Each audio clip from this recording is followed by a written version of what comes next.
Yes, now we discuss about activity 11.2 कि जैसे हमने अभी रीड किया students scientific conceptions of work कि वर्क के लिए हमारे पास 2 कंडीशंस होनी ज़रूरी हैं, मस्ट हैं कि एक तो हमारे पास उस ऑब्जेक्ट पर फोर्स होना चाहिए और सेकंड जो ऑब्जेक्ट है वो डिस्प्लेस्ड होगा अपने प्लेस से पहले से अगर फोर्स एग्जर्ट करेगा। कि जैसे हमने एग्जांपल्स दिए हैं कि block is pulling a cart, कि एक जो हमारे पास कार्ट है वो ब्लॉक के द्वारा पुल किया जाता है कि जैसे ही वो ब्लॉक अब फोर्स लगाएगा उसके ऊपर तो फोर्स लगाने के बाद वो कार्ट मूव करेगा और जैसे ही मूव करेगा हमारे पास वहाँ फोर्स एक्सर्ट तो होगा ही और सेकंड क्या है कि कार्ट मूव करेगा, दोनों कंडीशन सेटिस्फाई करेंगी। तो इस केस में आप क्या सोचोगे, work is done in this situation, किस केस में वर्क है या नहीं है। तो एक्टिविटी 11.2 देखते हैं। Think of some situations from your daily life involving work, कि कुछ ऐसी सिचुएशंस के बारे में सोचें कि जो आप डेली लाइफ में इन्वॉल्व करते हैं कि इसमें वर्क किया है या नहीं हमने, लिस्ट देम, उनकी लिस्ट बनाएं and discuss with your friend whether work is being done in each situation, कि हर एक सिचुएशन जो हमने थिंक की है कि हर एक केस में क्या वर्क डन होगा या नहीं, अपने फ्रेंड से डिस्कस करें and try to reason out your response and if work is done which of the force acting on the object, अगर वर्क डन है तो कितना फोर्स उस पर एक्ट किया है ऑब्जेक्ट पर, and what is the object on which the work is done and what happens to the object on which work is done. तो ये केसेस हमें देखने हैं। जैसे एक्टिविटी 11.3 में गिवन है think of situation when the object is no displace in spite of a force acting on it, कि अगर हम फोर्स नहीं लगाते हैं उस ऑब्जेक्ट पर क्या वो डिस्प्लेस करेगा या नहीं। Also think of situations when an object get display in the absence of force acting on it, कि अगर वहाँ पर हमने फोर्स नहीं लगाया है, फोर्स अब्सेंस है इस केस में, तो क्या हमारे पास ऑब्जेक्ट जो मूव करता है या नहीं। And list of all the situations that you can think of for each, तो हर एक सिचुएशन के लिए हम लिस्ट बनाएंगे and discuss with your friends whether work is done in the situations, किन सिचुएशंस में अपने फ्रेंड से डिस्कस करेंगे कि वर्क डन है या नहीं।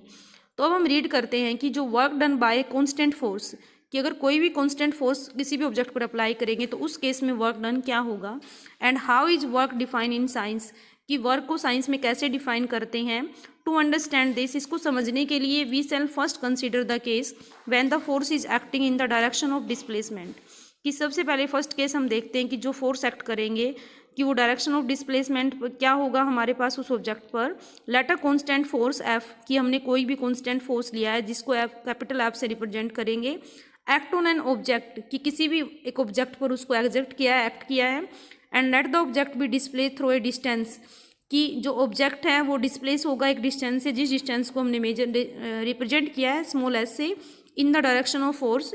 कि लेट, जैसे कि फिगर में दिखाया हुआ है 11.1, let W be the work done, और जो हमारे पास कैपिटल डब्ल्यू है ये किसको डिफाइन करेगा, वर्क डन को रिप्रेजेंट करेगा।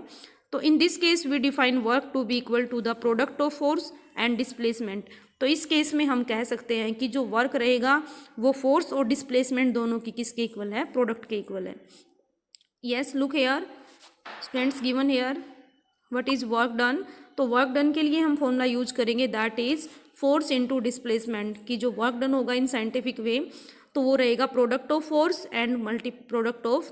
फोर्स एंड डिस्प्लेसमेंट, की फोर्स और डिस्प्लेसमेंट की जो प्रोडक्ट है वो किसको डिफाइन करेगी, work done. And that is equal to W is equal to F S, क्योंकि वर्क डन को हम कैपिटल डब्ल्यू से रिप्रेजेंट करेंगे, फोर्स को एफ से और डिस्प्लेसमेंट को एस से। तो work done is equal to force into displacement, या W is equal to F S. Yes,